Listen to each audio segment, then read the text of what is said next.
If you want my body and you think I'm sexy, obscure old games, Sexy Parodius.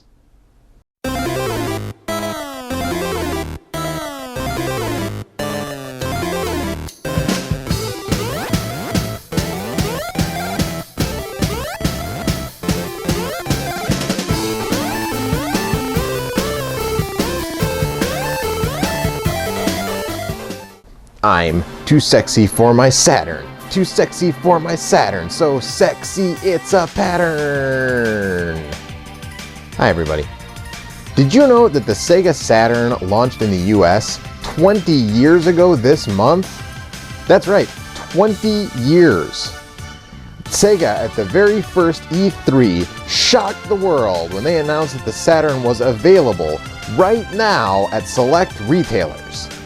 They also shocked many third-party publishers and other retailers at which it wasn't available. Introducing Sega Saturn. Aww, hit it! The Saturn hit US stores months ahead of its announced September launch on May 11, 1995. Because of this, the launch lineup was anemic, featuring a mediocre port of Virtua Fighter as its flagship, as well as Clockwork Knight, Daytona USA, Panzer Dragoon, and Worldwide Soccer. And some of those games are fine. I mean, they're not bad, but due to the launch coming so much earlier and third parties not being given a heads up, they were the only games for a long time. It's gone down as a legendary blunder by Sega, which is, well, it's true, but it's also sad. See, I love the Saturn, and, well, its history in the US is nothing but a series of catastrophes. The botched launch of the system would set the tone for the short life that was to follow in the US. Sega had already stumbled badly with the 32X, and instead of recovering with the Saturn, they kept their downward momentum and fell flat on their collective face. Meanwhile, in Japan, the Saturn enjoyed a very prosperous life, selling roughly 4 times as many consoles there as it did in North America. The result? A lot of games left in Japan. It got so bad at one point that US retailers were importing Japanese Saturn games to placate the hardcore audience. The list of games left in Japan is so long, I could barely scratch the surface, but it does include the game we're talking about today, Sexy Parodius. Sexy Parodius is the last entry in Konami's Parodius series, unless you count Para Wars, a PlayStation-only strategy game, which I don't. Konami, that's another one, eh? I mean, what's going on with them? It's just a sad state of affairs, ain't it? Anyways, they used to be one of the greatest third-party publishers in the game, and Sexy Parodius really shows why.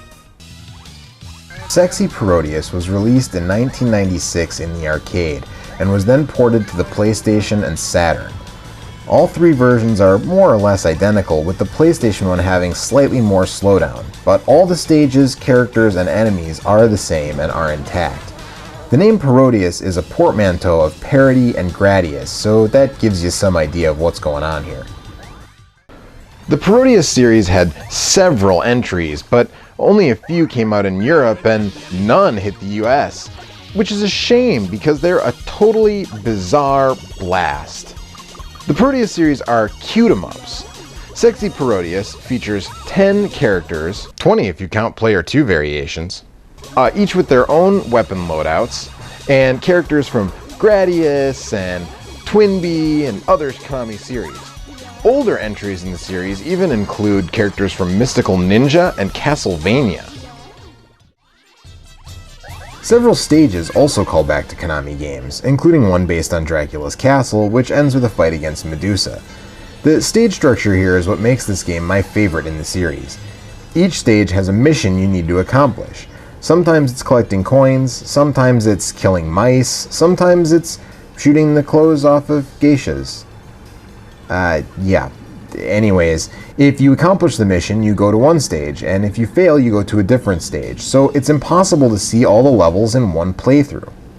Everything about this game is weird and fun, and despite its title, it is definitely not a hentai game.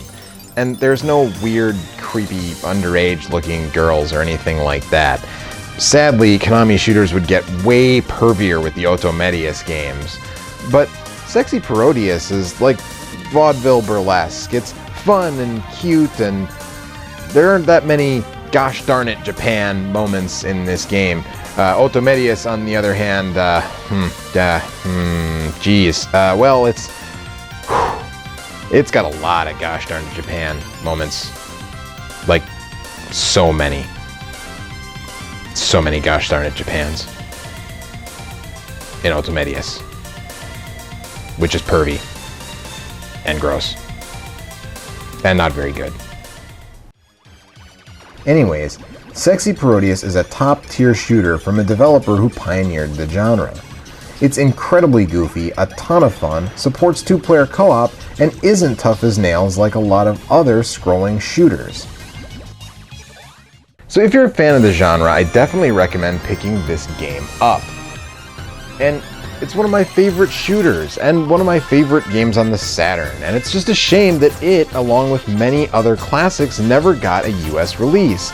Games like Deep Fear and Radiant Silvergun, and a handful of Capcom and SNK fighting games never got their due in the US. But if you're not opposed to importing, there is a treasure trove of games available for the Saturn, and a lot of them pretty cheap too. So check it out. Happy birthday, Saturn. You deserve better. I'm Roger the Retro Gaming Puppet, and I'll see you right here next time on Obscure Old Games.